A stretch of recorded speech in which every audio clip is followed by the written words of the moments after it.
It's time for Down Home in the Tri-States with your host, Ron Jones. If it's farming, gardening, information, or just plain interesting, you can catch it all right here on Down Home in the Tri-States.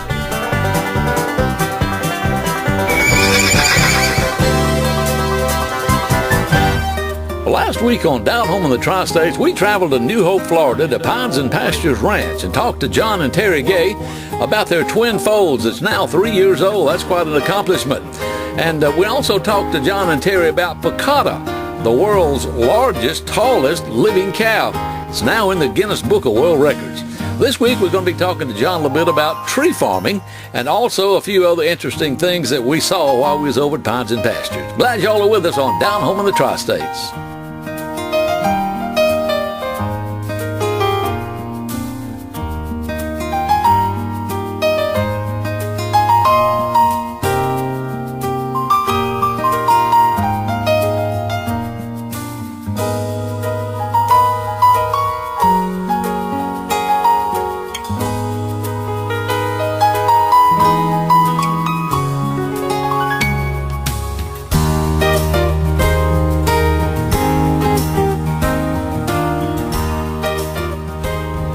Well, obviously you need the land, and then you need a forestry manager. At least in my opinion, you need a forestry manager because I didn't know what I was doing.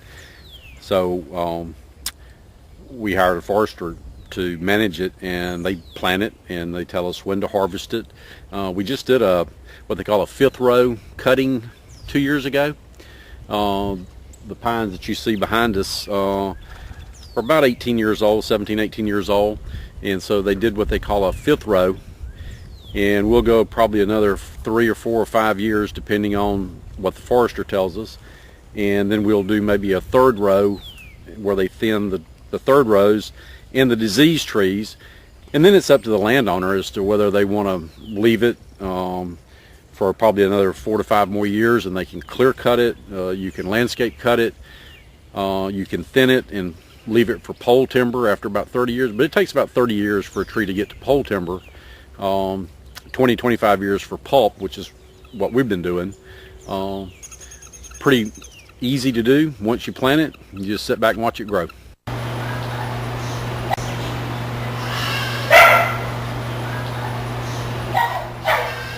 All right, here she comes. She's going outside. What we want her to do is come in and feed them, and you'll see 3 little mouths open up. And we've got one more nest on the other side of the house that's got babies in it.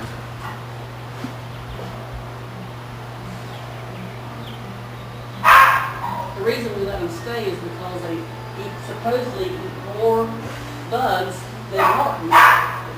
So we thought that would be nice to have around since we're out here in New Hope and we got lots of airborne bugs. So what we used to call All right, chimney here they sweeps. come. Just went through. What we call chimney sweeps, folks, or actually chimney. Here she comes. To which one? She Now? didn't stop. To the end. She thought she probably didn't. She probably doesn't like all of us sitting there. So how many babies in that one over there? Can you think? 3.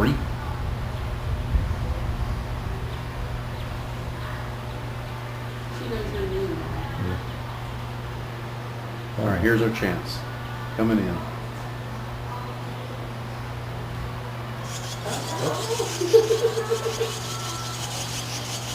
think there's 4 There's Daddy. 4 in there. Yeah. It is. Ron, look to your left. No, she's finished. Let's see her up there. There's 3 in that one. She just fed one. They're pretty little birds. She came in and fed real quick and left. It's not good. Huh? It's not good. I got that. That one little bit. Aren't they cool? Isn't that nest amazing? It is. I don't think I have. I'll give you another one. We'll go down and see their own. Now why do the goats stay in the stall back there? Because you're fixing to find out why they were in the stall. Oh, okay. They usually run loose too. Right, Kente? Are those pygmy goats or what? Dwarfs. Nigerian dwarfs. Oh, good Lord. See, and I've got little wattles.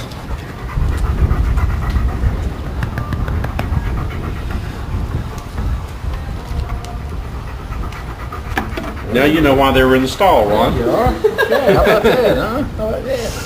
Want to go on camera? Just don't eat my lens, okay? Okay? Yeah. Uh-huh, yeah. It's okay, it's okay. You curious? You curious, huh? Come on, get in, Kente. Kente. This one's Kente, and that's Kunta. Kente. They're Nigerian dwarfs. Thus the name Kente and Kunta. The old Roots miniseries. Yeah, Kente. Come here. Come here. Come here. Come here. Hey. Hey. Come here, Rosie. Come here. Come here, Dubai. Come here. Come here. Hey. Hey, Dubai. We've never had llamas.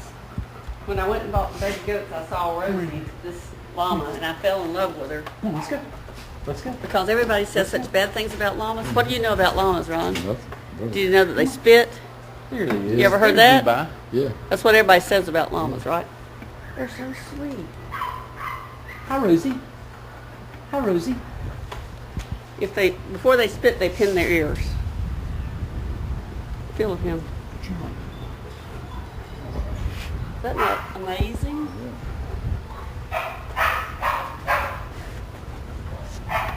And they're really smart. They don't like their heads touched. Their Like neck. their necks touched. But they're just friendly, they really led us to believe that it definitely is how you treat animals. It's like they're gentle and sweet and friendly. Never have offered to spit. No, they shoot like that. Is that the way Yeah, they do it? yeah. What you up, baby? Shear their belly where they can sweat and release their heat. They have armpits and sweat glands. If you have stories or information to share, call us or drop us a line. Stay tuned. We have more to come on Down Home in the Tri-States. They're the only animal here that we can't let go to come in because they like to go. Check everything out. You ready to go in? You go in? Where do they stay? They stay in the birthing stall now, the big stall. No, they don't stay with the goats. They did stay. The two goats, Kunta and Kente, pups, and Rosie and Dubai, the goose, and two chickens all stayed in one stall for a long time when everybody was real little. All right. See y'all later. What? Look here. Look on my back.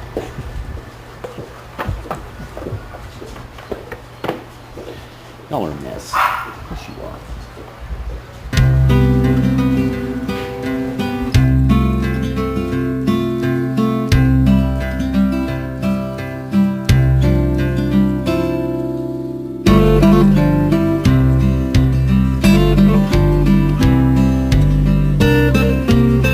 Won't touch it. It's gonna flare back up. I wouldn't eat that thing either, as ugly as he is, as big as he is. See if it'll flare back up.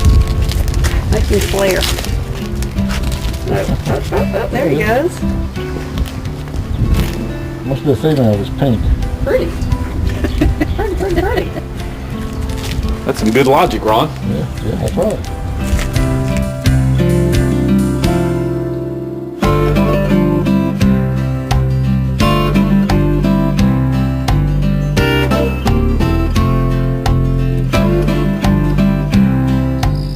Folks, today on Down Home in the Tri-States, we're in Grand Ridge, Florida. That's in near Marianna in Jackson County. And with me today is Dave Cox. Dave is with, tell us a little bit about what you do, Dave, and the purpose of everything here, and what the agency is that you work with, and just how everything evolves around what's going on here today. Thank you, Ron. My name is Dave Cox. I work with America's Second Harvest of the Big Bend out of Tallahassee and with Bay Area Food Bank out of Milton, Florida. And what we are food banks. And what food banks are essentially distribution centers that gather food, still edible, still wholesome, but maybe not marketable, and get that distributed to agencies who then help feed those who are in need. And what areas does this cover? This covers an area from Madison County to the east, down to Taylor County and to the Gulf, and all the way to the Alabama line and Escambia County. So what's called the Big Bend and Panhandle regions both are covered through these two food banks. Now, these fields have already been picked by the farmers themselves. Right. Is that right? But there's still a lot of product on the ground here. Right. Essentially, 30% of what's produced, and farmers know this well, 30% easily, and maybe more, of what's produced never makes it to market, whether it's market conditions where it's not worth it to pick the field, or cosmetically it's not attractive enough to go to the stores, or it's getting a little older. Still good, nutritious food, but not marketable. That's the type of stuff that we're able to make use of. We're able to come in like we are today, we partner with a group called the Society of St. Andrew, and that is a faith-based gleaning group, all volunteers, and there's a group of them out here today picking these fields, where they come in and they glean the fields. They get the volunteers and actually are out picking these fields.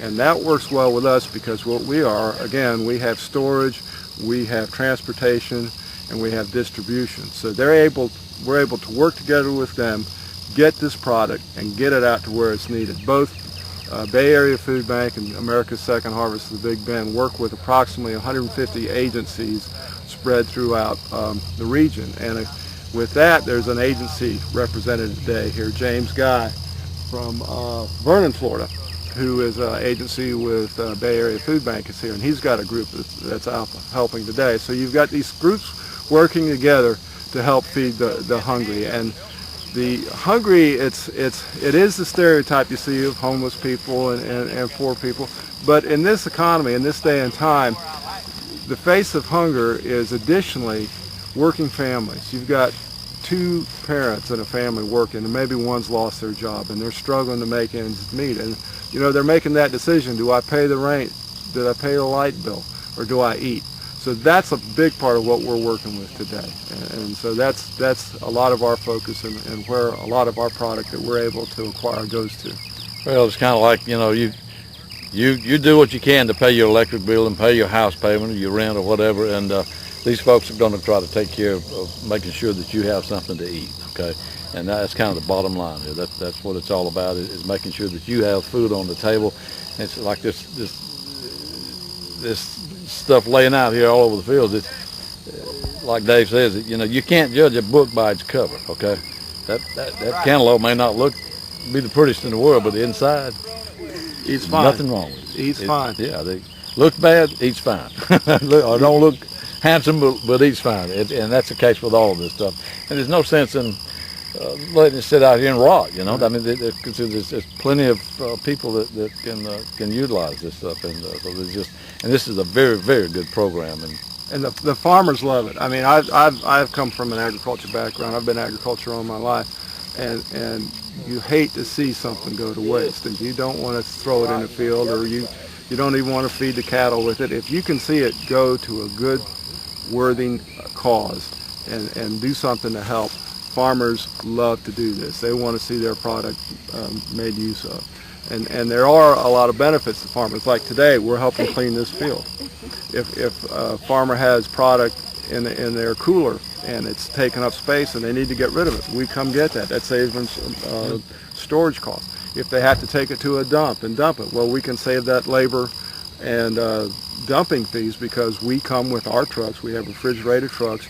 We understand food safety. I myself am a certified food safety manager, so we understand that aspect of what we're doing. So we can come take that and make use of that. And of course, there can be some tax incentives. Folks, y'all stay with us. We'll be right back with Dave Cox in just a minute.